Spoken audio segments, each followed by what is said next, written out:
चलिए आज हम लोग कुछ इम्पॉर्टेंट क्वेश्चन सीबीटी एग्ज़ाम के लिए डिस्कस करते हैं जो कि बहुत इम्पॉर्टेंट है।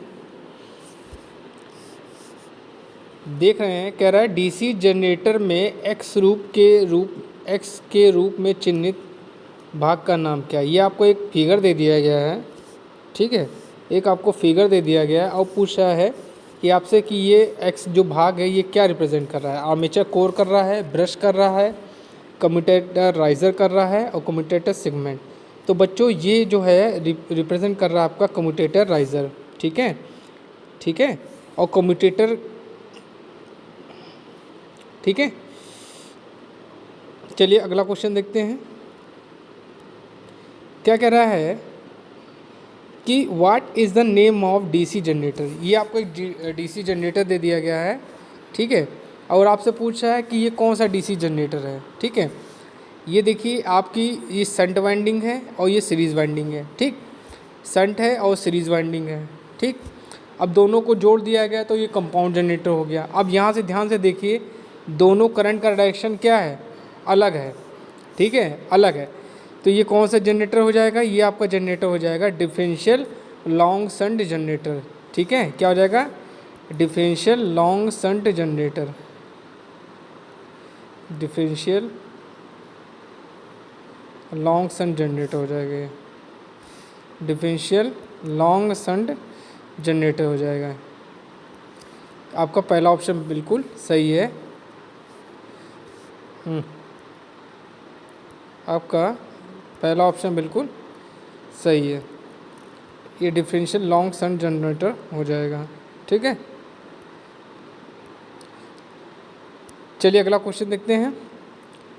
कह रहा है कि डीसी जनरेटर में प्रेरित ईएमएफ की दिशा ज्ञात करने के लिए किस नियम का उपयोग करते हैं, ठीक है। डीसी जनरेटर में प्रेरित ईएमएफ की दिशा ज्ञात करने के लिए किस जनरेटर का प्रयोग करते हैं। कॉक स्क्रू लॉ या का नियम का प्रयोग करते हैं, राइट हैंड पाल्म रूल का प्रयोग करते हैं, फ्लेमिंग लेफ्ट हैंड रूल का प्रयोग करते हैं। तो हमेशा याद रखिएगा जहाँ पे जनरेटर की बात आएगी वहाँ पे फ्लेमिंग के राइट हैंड रूल का प्रयोग करेंगे, ठीक है।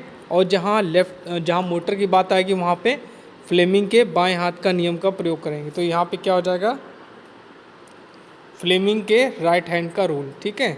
तो इसमें ऑप्शन ये सही हो जाएगा, ठीक है, फ्लेमिंग के राइट हैंड का रूल। चलिए अगला क्वेश्चन देखते हैं। क्या कह रहा है,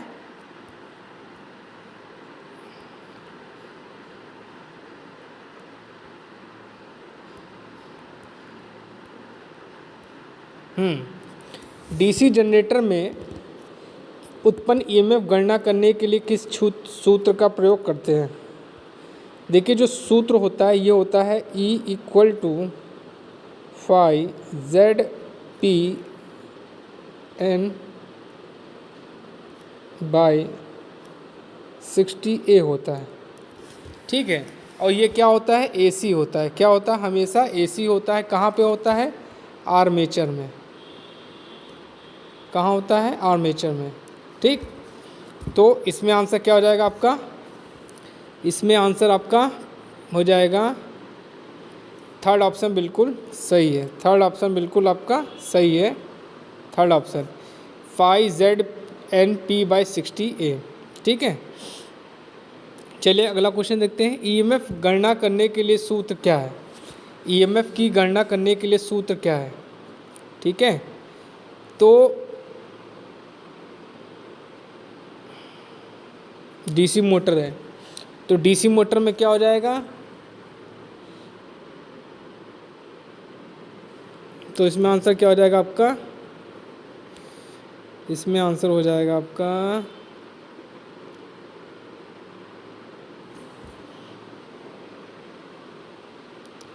ये सही हो जाएगा। चलिए अगला क्वेश्चन देखते हैं।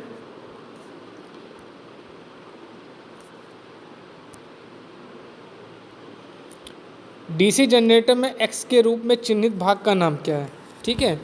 पोल ट्रिप है, पोल कॉइल है, ठीक है, और पोल कोर, पोल शू है। तो बच्चों ये आंसर क्या हो जाएगा आपका, पोल शू हो जाएगा। क्या हो जाएगा, पोल शू। पोल शू का काम क्या है, एयर गैप में फ्लक्स को समान रूप से वितरित करना। ठीक है, मैं फिर से बता देता हूँ। पोल शू का कार्य है एयर गैप में फ्लक्स को समान रूप से वितरित करना।